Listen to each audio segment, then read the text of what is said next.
I am here with a nostalgia MyMini sandwich and soup maker. Let's check it out.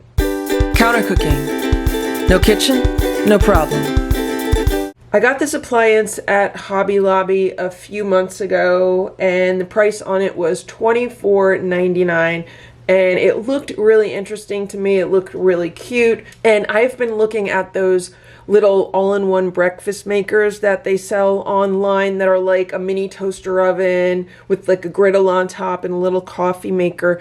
But the thing is, they're pretty large. They're not exactly small. They're much bigger than a Dash mini toaster oven, and they're much bigger than this appliance. So when I saw this mini appliance and the size of it and how it is much smaller than those other all-in-one breakfast makers, I decided that I definitely wanted to give it a try. So here on the right, it comes with this pot, and this is just, to be honest, it's a crappy pot. It's like non-stick inside. It's super lightweight. The only nice thing is that this handle comes off.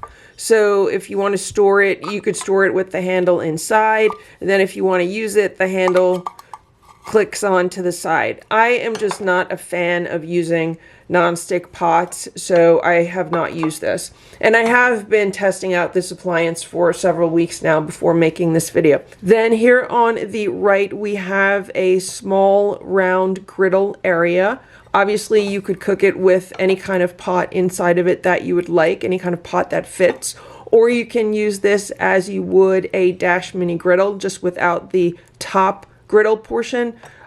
So that's nice to have a round griddle. And then here on the left, it has a sandwich maker, and this is a bit of a disappointment. I feel like it would have been better if this was a griddle also. This sandwich maker on the left is pretty much the same size as a Dash egg bite maker, and the Dash egg bite maker is just flat like a griddle. So this would definitely be more useful and more versatile if it just was flat like a griddle on the bottom and also on the top. You could still cook sandwiches in it, and the sandwiches would come out better than they do like this. And so that is my comment on the sandwich maker portion of this mini appliance. So in my mind, this appliance is really comparable to having a Dash mini egg bite maker and a Dash mini rice cooker. I think using those two appliances would be very similar to using this one appliance. However, this one appliance like this is more convenient. You could just grab the whole thing and go. The wattage on this appliance is 1070 watts. So if someone is using this with a solar generator, for example, that is quite a bit of power consumption. It's using more than 1000 watts. And there is no on and off switch. There's no temperature control. It's just plug it in and it's on, and unplug it and it's off. But I should mention that it does cycle through power, so it's not consistently on at 1070 watts. It'll heat up and then it'll cycle off for a little while, then it'll cycle back on. And so at least that's good as far as the amount of power that it consumes. But it's definitely not a low power appliance like a mini rice cooker that's only 200 watts. But if someone is living in a small place like a hotel room or a dorm room or a small studio apartment, then this would be a really interesting appliance because you could plug it in and use as much electricity as you want. Just to give you an example of some different pots that can be used with the griddle on the right, this is a really small Le Creuset pot that I got at Home Goods not too long ago. I haven't even unwrapped it or used it yet, but it fits perfectly in there. This is a Farberware stainless steel mini saucepan that I've had for many years. It's really like a butter warmer kind of saucepan, and it fits perfectly in here, and I've used it in here and it works great for heating up soup and heating up water and stuff like that. This Stanley pot that I have is too large for it. This just kind of floats on top of it. But this Stanley camping pot, it's more narrow and tall, and this works in here. And I recently picked up a set of mini stainless steel pots and pans, and that'll be another video, and I'm curious to see if those will fit in the griddle on the right hand side of this mini appliance. I should also mention that this mini mocha pot fits in here, and I have made espresso in here a few times over the past few weeks, and it works fine for that. It takes a little bit longer than a stovetop because this appliance does cycle on and off, but it does work. So today I'd like to see how this does as a breakfast maker. I bought some bacon eggs and bread, and I thought we could test it out and see how it does as far as making breakfast. The first thing I'm going to do is plug it in, and the orange light is on. Now I'm kind of debating as to where I should make the bacon. Should I make the bacon in the griddle part, or should I make the bacon in this part? I'm thinking if I put bacon in this part, it's not going to splatter as much because, you know, with the lid down, it's not going to splatter. And I know I could cook eggs on this side because I've cooked eggs on this side, or I could cook eggs in here. I've done that also. I just scramble up an egg, and this perfectly fits one egg, and then you get like 2 little triangle shaped omelets. So let's try that way first. I'll put some bacon in here, and I'll put an egg in here, and we'll see how it does.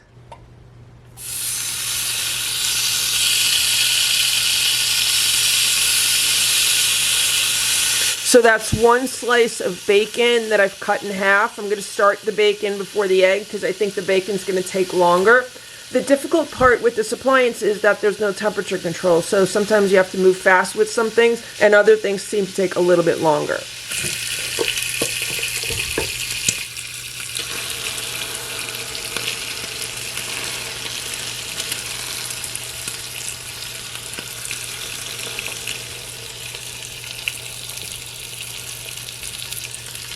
That's 1 large beaten egg with about 1 tablespoon of water mixed in.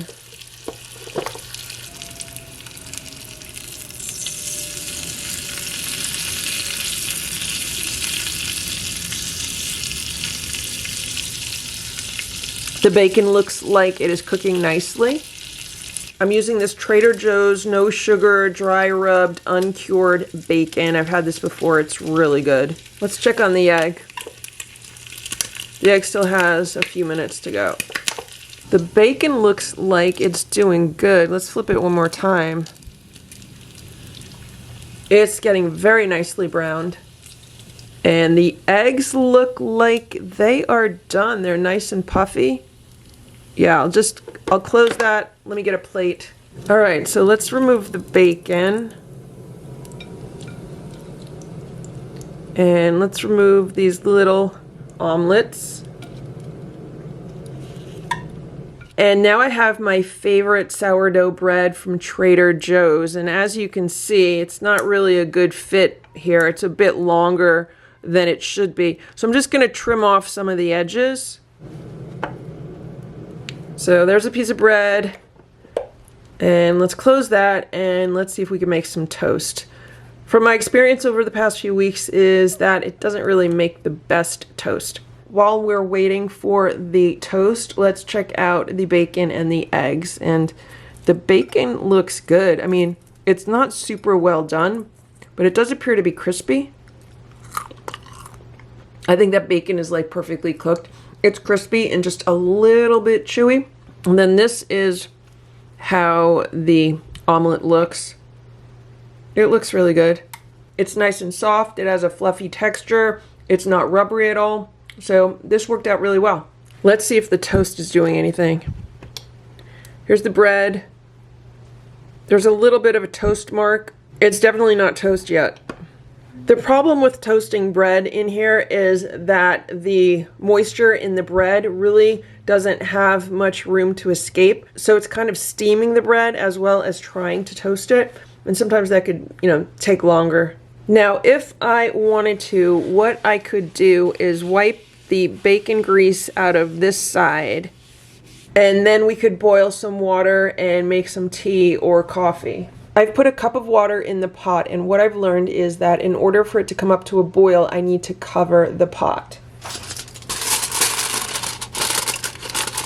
And using some aluminum foil works fine for that. It's been a few more minutes now, and let's check on the bread. I don't think the bread is going to get any browner than it already is because we don't have 2 pieces of bread in here. We only have 1 piece of bread. I could have put 2 pieces of bread in here, but I really only wanted to show you the idea of how it works. And then here's the bottom. The bottom is a little bit more toasted than the top, but I would say that they're just like really lightly toasted, and I'm feeling them because I could feel that, they're getting more of a crispier toast texture to them than just soft bread. So now let's actually cut it along this line, and you could hear it.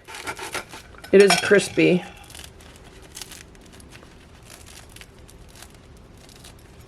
Okay. And let's assemble a breakfast sandwich. So we'll put the egg on it, and we'll put bacon on it. And I like ketchup on mine. Some people don't like ketchup. I like ketchup on mine. There's some ketchup. We'll put the top piece of bread on, make sure it kind of fits. So here we have what is like half of a breakfast sandwich. I probably should have put 2 pieces of bread in there, but we're going to keep the second piece of bread for when we test out making bacon in the sandwich maker part and then an egg in the griddle part. So let me give this a try. It tastes like a bacon and egg sandwich. The toast is actually crispier than I thought it was. Let's see what's going on with this pot of water. It's definitely steaming, and there are little bubbles forming on the bottom of the pot, so it probably only needs another minute or so before it comes up to a boil. Let's try this again. This time let's put some bacon on this side. So here's 1 slice of bacon. We'll shut that. And we'll put an egg on this side. I've beaten the egg exactly how I did for the first time.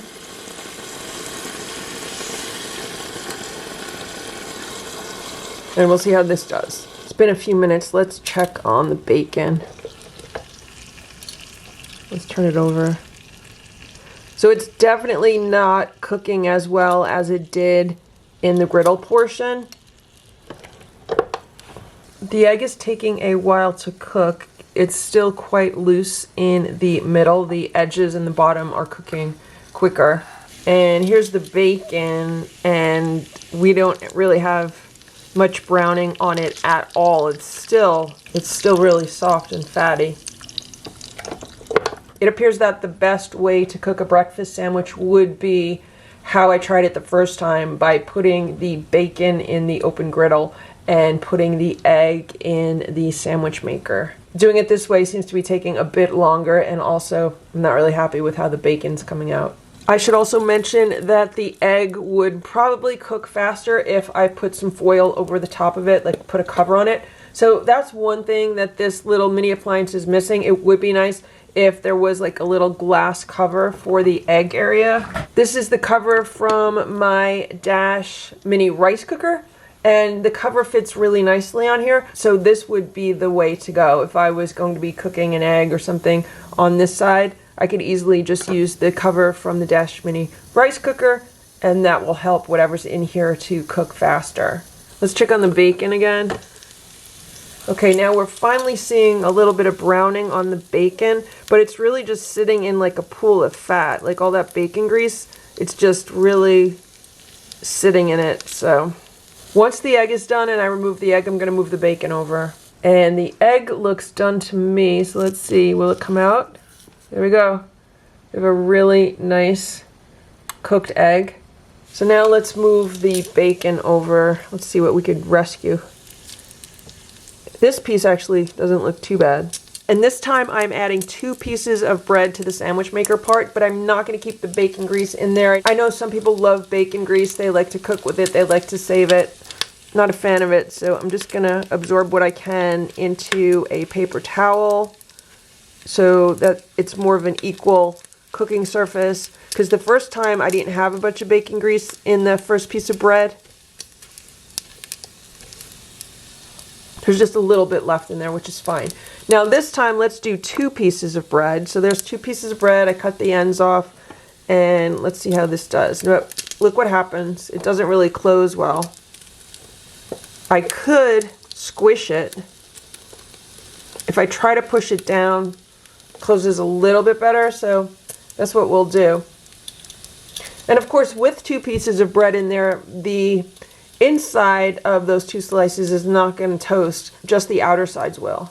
It's been a few minutes now, and the bacon definitely looks much better, so I'm going to take these pieces out. And let's check on the toast. So here's what's going on with the bread. It's quite hot. Look at all that steam. Do you see all that steam? That's what happens, you know, when you're cooking this without really a place for the moisture to escape. So I just reversed it so that the two soft inside sides are on the outside. And I'll just cook that for a few more minutes. It's been another few minutes now, and the bread is still steaming. So I should probably leave it in here because it means more of the moisture is cooking off. And it is still kind of soft on top, so I'll leave it in here for another minute or two.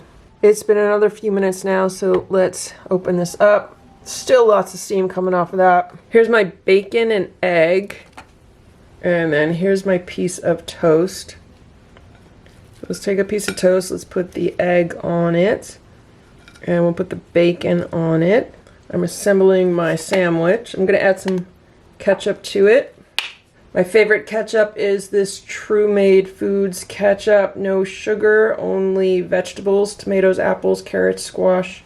I'm unplugging the mini appliance. And now I'm going to be putting some jam on the top slice. I have some elderberry jelly.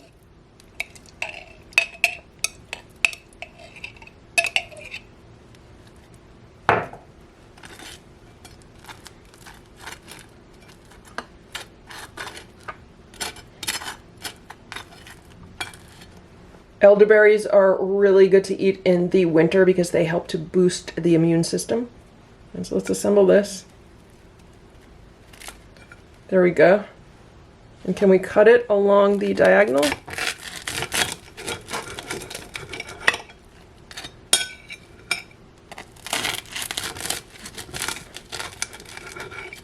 So here's the breakfast sandwich. Looks good.